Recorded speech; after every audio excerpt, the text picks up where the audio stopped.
post it later. So yeah, so what I'll do is share my screen to start off with.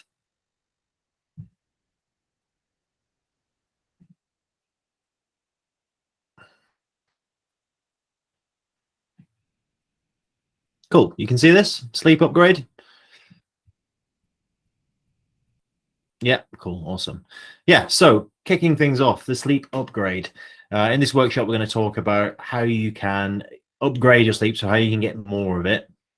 It's going to give you more energy. It's going to reduce your stress levels. It's going to improve your performance in the gym, but also it's going to massively help with seeing physical changes with your body, but also obviously the mental changes that you're going to get too.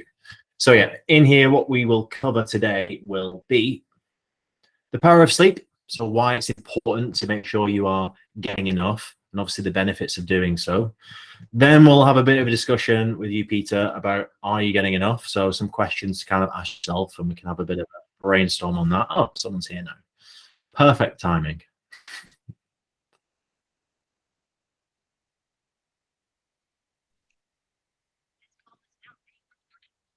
Hey, David. Right, I just started. I was 1 minute in, so I'm going to start again, and I can crop this video. Hope you don't mind, Peter. So, getting into Google Meet. Yeah, all right. Sorry, yeah, it can be a bit funny sometimes. What I'm going to do is mute you all, if you don't mind, and we're just about to kick off. So yeah, welcome along to this workshop on the sleep upgrade. How you can upgrade your sleep to get more energy, to reduce stress levels, to improve your performance in the gym, to help with your fat loss goals, to help with your muscle gain goals, amongst a lot of other things which we'll discuss. In this workshop today, what we'll talk about is the power of sleep. So the importance of making sure you're getting enough, the benefits of sleep and how it interacts with the body. Then we'll have a bit of a chat, a bit of discussion about, are you getting enough sleep? Some questions to ask yourself there, and we can kind of reflect on that together. Then the implications of poor sleep, inadequate sleep, not getting enough, and how that affects the body, both short-term and long-term.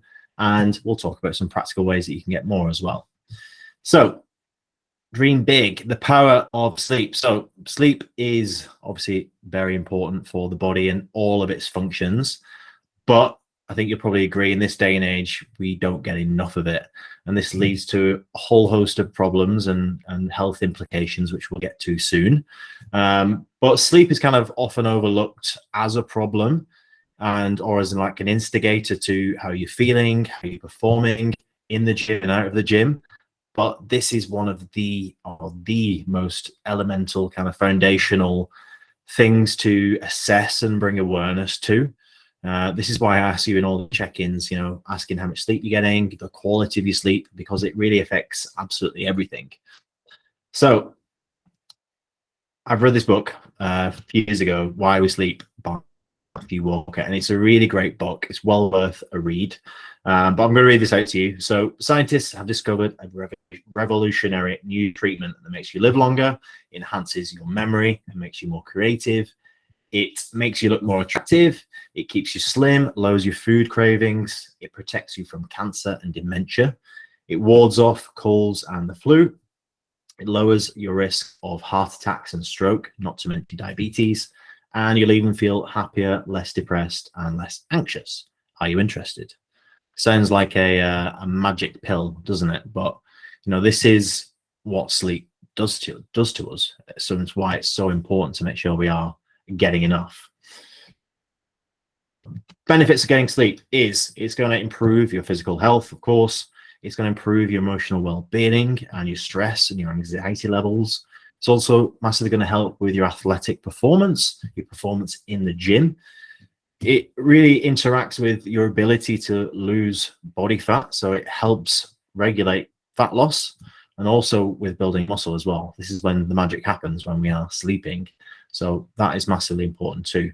Also will help with your productivity, your concentration, your focus, and with your cardiovascular health too. It's basically like we need to do this as human, but absolutely every single species on this earth has like sleep is like their way of reset. So if we're not getting enough, we're to play catch up, and that will have some real negative side effects there too. So enough. One way that we can assess this is just to ask you some simple questions, basically. And there are 4 questions to really ask to identify whether you have sleep deficiency. So you don't need to comment, but you can do if you want to. To ask yourself, if you didn't set an alarm clock in the morning or the night before, would you wake up on time? Is the first one. Do you feel sluggish? Do you feel lethargic? Do you feel low on energy throughout the day? Can you focus on tasks, or do you find yourself rereading things and maybe struggling to concentrate? And can you function optimally before noon without caffeine? If you answered yes to any of those questions, then the chances are that your sleep may need improving, and you could be suffering from some kind of sleep deficiency. It really take a lot.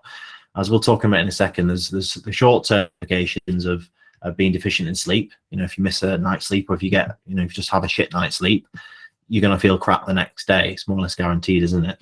And these are the things to kind of ask yourself if this is a regular thing, that you might want to be looking into how optimizing your sleep patterns a little bit better.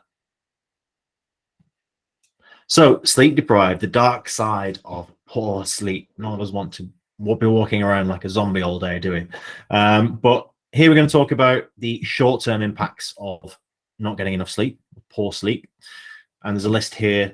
Fatigue, lethargic, low on energy is one of the short-term things that you'd experience, as well as decreased performance endurance. I think probably you might agree that if you go to the gym and you haven't slept well the night before, you're not going to feel as strong. You're probably going to feel low on energy. It's going to affect your performance. So obviously that's something that we need to be focusing on. It can impair your concentration and your memory. It can decrease your productivity and your focus. It can lead to mood swings, increases your stress and anxiety levels. This is a big thing here, is between sleep and stress, that they are so intrinsically linked. If we are not getting enough sleep, the chances are we're going to feel a lot more stressed and maybe more anxious the day after. And this could lead into a vicious cycle where we have elevated stress levels, and because of that, we're not getting enough sleep. And we're not getting enough sleep, and that's causing us to stay more stressed. So they are linked. And one of the easy ways to manage this is look at the sleep first, because stress can be harder to manage. Focus on if you do suffer from stress and anxiety, and you're also sleep deficient because you've answered yes. Also, would it decrease your reaction time, reduce your motivation and your enthusiasm for doing anything, as well as increasing your appetite, and there's a higher probability that you would make some poor food choices if you've not got enough sleep. Also, it could lead to aches and muscle aches. So these are the kind of the short-term impacts of not getting enough sleep. When we look at the long-term impacts, though, it's a little bit worse and a little bit depressing. But chronic fatigue, if you're always feeling tired, that could be something that could be an impact from not getting enough sleep. Also could increase your risk of cardiovascular diseases, increase the risk of diabetes too, impair your brain function, your memory, increase your risk of depression and anxiety, weakens your immune system, leaving you more exposed to illnesses, cold, flu, that kind of thing. Decreases your hormone regulation as well. This is a big thing that leads to the stress, the anxiety, and also your food and nutrition choices and your ability to lose body fat and build muscle. When we aren't getting enough sleep, it elevates our cortisol levels, and cortisol is the stress hormone. And when this happens, it's like a feedback loop system in the brain. That's how hormones work. So when one gets elevated, the other one decreases. So in the case of cortisol, the other, the kind of the opposite, or the good hormone that we want to remain stabilized would be leptin and the human growth hormone, which would help with remaining, keep you satiated so you don't feel so hungry, and repressing your appetite. Also human growth hormone for growing new tissue and repairing. And so cortisol is something that we want to try and manage. So not getting enough sleep would elevate that, which would elevate your stress levels. So this would decrease your ability to grow muscles and recover properly, and increase the risk of premature death. Very nice. So how can we get in more and better sleep then? The first one, so I've got a list here, I'm going to talk about them, but the first one would be to have a proper sleep schedule. If you are going to bed at the waking up at the same time, let's say you during the week you go to bed quite late and then you wake up early because of work, and you're using your alarm to wake up, but then at the weekend you're always trying to play catch up and you're sleeping in. What's happening there is it's not a good sleep schedule. There's not a good rhythm to that. So I'm not saying you have to be militant with this and go to bed exactly, but having some routine, having a schedule there to make sure you are getting enough consistently and you're not trying to play catch up on certain days is massively going to help you. Our bodies work with circadian rhythm. Yeah, so we operate with sort of wakefulness and sleep, don't we? And that's governed by the light, the time of year. So making sure that we are putting ourselves in a good position where we are managing our sleep schedule properly and getting enough sleep during the week. And we want to be aiming for, at least 7 hours here, so 7 to 8 hours. So if you need to go to bed, if you need to wake up at a certain time, let's say you need to wake up at 6, you need to be making sure you're asleep at the latest, and this is actual sleep, 11. So 10, 11 will be a good time there. So making sure your sleep patterns correlate to how much sleep you need and aren't disjointed in terms of just random or keep waking up at certain times during the weekend and then obviously getting up really early and then it's really off balanced. So having a sleep schedule is really important. One way to combat that would be avoiding naps, especially in the afternoon. If you do find yourself quite tired and you feel that you need to have a nap on a regular basis, it's probably because you're not getting enough sleep during the night. So trying to correct this by avoiding naps and getting into a decent sleep schedule will allow you to be more regulated and get better quality sleep, energetic throughout the day too. Caffeine and alcohol also massively impact your sleep. If you're drinking caffeine in the afternoon, this can affect how much sleep and the quality of sleep you're going to get. Caffeine has a half-life of up to 8 hours, sometimes 10 hours. So if you're having a cup of coffee at like 4 p.m., then at like midnight, you're still going to be feeling the effects of that. So it is important to minimize caffeine. I would leave it. I would have it before 12 if you're having caffeine. I don't have caffeine after 12 because I just know that I won't sleep. It'll be 11 o'clock at night. I won't have had any sleep. So minimize your alcohol as well in the evenings will affect your quality of sleep and your REM sleep too. It'll stop you from getting into kind of a deep sleep state. So minimizing it, not saying obviously get rid of it, but minimizing it will be beneficial, especially if you are struggling from not getting enough quality sleep. This could be something to look into straight away to see, is this linked somehow? Limiting your screen time as well. I would advise not using your phones or laptops within 1 to 2 hours before going to bed. This will again affect your circadian rhythm and your body will just think that it needs to be awake. Yeah, so it's the lights that we need to be wary of here. So limiting your screen time, yourself to a sleepy state before you go to bed. TV is okay, but trying to limit your screen time as much as possible before bed. Making sure you get enough daylight as well. Like I just mentioned, we are constantly on our laptops. We're constantly inside houses. So we're always exposed to artificial light. We need the daylight to regulate our body clock as well. So making sure you do get enough daylight during the day, going for a few walks here and there is really going to help you internally get adjusted to where you are in the day. If you stayed inside all day with the door shut, you would know what's going on, and your body clock would be affected that way too. So make sure you get enough daylight throughout the day too. And then creating the right conditions for you, personal, but I think a lot of people would prefer a cold, dark bedroom rather than lots of artificial lights and things like this. So making sure you set the right conditions, and I can talk about that further in a moment. But yeah, you want to be in a dark, cool environment when you're going to sleep. This is going to be the best condition for you. So if there's lots of lights going on, if you've got lots of artificial lights within your bedroom too, then that could not help. In terms of the limiting the screen time, a good one here, and this is something I'll charge my phone in another room. It's not in the bedroom at all. I'll put it on charge in another room, and I'm not thinking about it. I'm not waking up in the morning and checking my phone. I have like an old school alarm clock, and that's in the bedroom. So I find that really helps, as well as minimizing stress, also getting you in the right like conditions where you don't have something to wake up to and you're not checking your phone straight away. And then practicing relaxation techniques. So this could involve breath work, so breathing exercises before bed. Meditation is a great one. Also, journaling can be a really great relaxation technique here. So those are kind of the three that I would recommend. If you're super stressed and you're struggling to meditate, then just doing some breath work beforehand, deep breathing through the nose, can really help you to relax your body, and then you can go into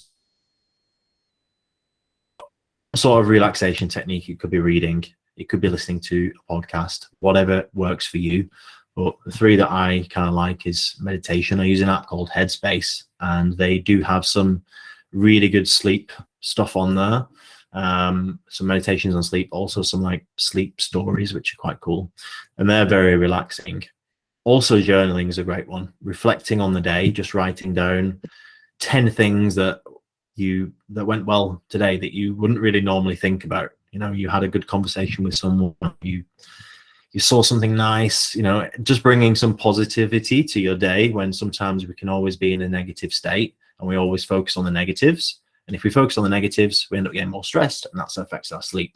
So by journaling and writing things that you're grateful for, or things that make you happy or made you happy that day, literally just 10 things, and it doesn't take less than 5 minutes to do, less than 3 minutes to do. And that's going to put you in a more positive mindset when you wake up as well. So that can be a great one. Helpful techniques that can work. Earplugs for noise, of course. I think, Peter, you'll agree, Barcelona can be a very noisy city. And I used to live in London before this, which was noisy as well. So for like the past 15 years, I think I haven't been able to go to sleep without my silicone earplugs. So if you find yourself being disturbed by noises and things like this, I'd highly recommend getting some earplugs, like some silicone ones that are like moldy, and you shove them in your ears and you don't hear a thing. And since I've been wearing them, I've had like amazing sleep. For snoring, for yourself or your partner, nose strips can be beneficial here. In the summer, or if you do overheat, getting some cool pillowcases. You can get them from IKEA, but they like regulate the temperature a little bit better. They can cool you down. The body likes to be cool, doesn't it? It likes to come down to like a quite cool temperature when we sleep. So making sure that we're not overheating. Weighted blankets, I haven't tried, but I've heard lots of people find a lot of success from them. It's like having a hug, I think, from your blanket. So they can be really beneficial. And then thermoregulated duvets. I haven't tried that myself either, but I'd love to get one. They are quite expensive. But again, if you find yourself tossing and turning all night, it could be down to your hormones, but also the temperature too. So conclusion, sleep is extremely important. This is why I put so much kind of pressure on asking you guys, like, how is your sleep? How's the quality of your sleep? How's your stress? Because they are massively linked. If you're not getting enough of it, it is massively going to affect your ability to lose body fat, your ability to lose muscle. Like I say, this is when the magic happens, when we are sleeping. So it is important to get it in check. There are lots of different ways that we can approach this, but the sleep schedule will be the first one, making sure that you are going to bed at the right times and getting up at the right times consistently. I'm not saying you can't have deviation from that, but for the most part, you should have some sort of dedicated sleep schedule. Also, put up with a sleep routine that allows you to relax before bed, and that's limiting your screen time, minimizing alcohol and caffeine, and also doing some sort of relaxation technique before bed too can be really beneficial. But 7 to 8 hours as a minimum is what you should be getting. As we age, we generally need less, but we should be trying to get as much as possible. If after the age of kind of 40, we do end up sleeping less and less. But the correlation between not getting enough sleep after that age and your chances of developing illnesses like dementia and Alzheimer's correlate the same way. So it is important to make sure we do prioritize sleep as we get older, because our bodies just don't get enough. And obviously, this leads to a breakdown within our body and the way that we react to certain things, and our chances of developing these diseases, which we want to avoid as much as possible, right? So make sure you do prioritize your sleep is very important. So yeah, any questions on any of that, guys?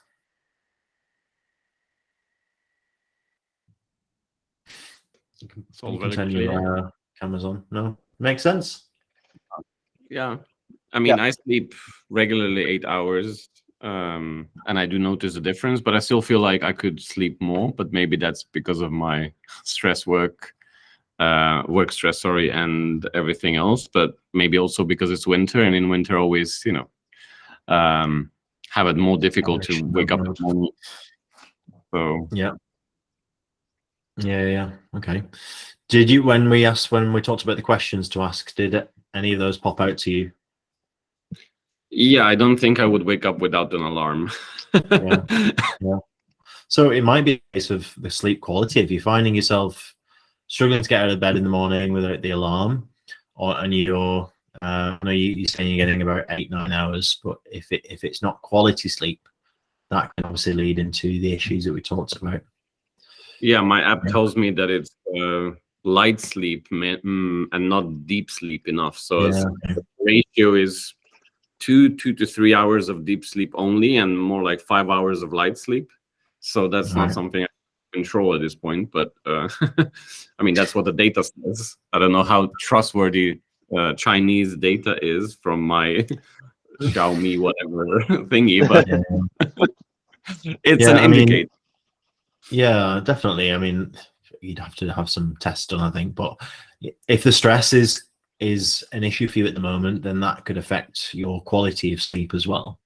So things like the relaxation techniques, getting into a better sleep routine in the evening to get you in a position where you're feeling much more relaxed. Because if you're going to bed stressed, even though you are falling asleep, probably because you're just knackered, it could be a case of not getting that deep sleep because consciously you're kind of kept in a like semi-awake because of the stress as well on your body.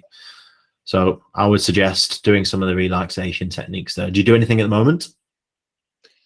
Well, I watch a nice series and then we go and cuddle before we go to bed with my partner. But, he's been better than me in that sense that I'm still with my phone and he's reading a book for like last 20 minutes before he falls asleep. Yeah. So I should do that because I'm obviously the entire day in front of screen and I continue until I finish and I'm already in bed and still with the phone. And then I wake up and the first thing is phone. So I know all that in theory, but in practice, it's like, as you always say, it's kind of how do you build the habit of then, taking yourself out of it. Just do it cold turkey and put your phone on charge in another room, move your charger, and just do that. If you've got a Kindle, if you've got a book, then obviously you can relax with that in the evening. But I think you'll find that really helps. If we think of what our phone does, at the end of the day, it is a stress on the body. It's giving us a hit of dopamine every time we get an email notification or every time we get a notification on Instagram or whatever. And it's an obsession, isn't it? And if we're stimulated by our phone, especially in the evening, then we're not able to relax. We're kept it's quite high energy stuff, isn't it? So I would move it into another room and charge it there and get an alarm clock. How about you, David? Yeah, we talked recently about sleep and trying to adjust my schedule so that I'm make sure I'm trying to get to bed earlier and wake up earlier. and it's kind of been off and on. I mean, I have been trying. I have a chair kind of in my corner that was supposed to be my reading nook, and of course it ended up piled with clothes and junk. So I reclaimed my chair recently. So I'm trying to like sit there and read a little bit before bed. And trying to and have an alarm set of like a time to not be looking at my phone, and trying to not be doing any phone stuff after a certain time, and which has been sometimes successful, sometimes not, but and yeah, it's just and actually, I mean, an interesting thing about the alarm, because when I did get into a rhythm, I was sort of waking up, like I had my alarm set for 7, and I was waking up on my own between about 6:30 and 7. So I think, yeah, there is, if I can get into the right rhythm, then it's obviously that's a good sign. So Yeah, I think that's definitely a good thing, good sign is when you are waking up before your alarm. That's mean that you're getting enough. Your body's naturally waking up, even in winter when it's still dark for another hour or two after that. If you find yourself waking up before your alarm, then you can kind of see yourself, yeah, I feel kind of well rested here. Yeah. So that's the thing to do. If you are struggling with sleep, you're not getting enough, first thing to assess would be that sleep schedule. Yeah. And then again, anything that you can do to wind yourself down can be a benefit here. So I think the first for a couple of hours and minimum screen time, watch TV, read a few pages of a book, and you probably find yourself going to bed or falling asleep a lot better and getting better quality sleep. And also, to deal with the stress, the journaling can be really helpful. Just a pad and a pen, and write down 10 to 15 things that you're like grateful for. My partner, beautiful weather here in Barcelona, whatever it was great. And just bringing that awareness, like, sounds stupid, but when we're always in like a negative headspace or a stressful headspace where you're always just thinking about what you're going to do tomorrow, there's no enjoyment in that, but also it's going to affect your stress levels and your sleep. Bringing some positivity to the end of your day can get you in a better mood for the following day. It's going to help you relax more in the evening too. Thanks. Any more questions? Cool. All right. Well, thanks for on, guys. And I'll speak to you soon. Bye. Thank you. Thank you. Bye. Yes, bye. Bye, guys. Bye.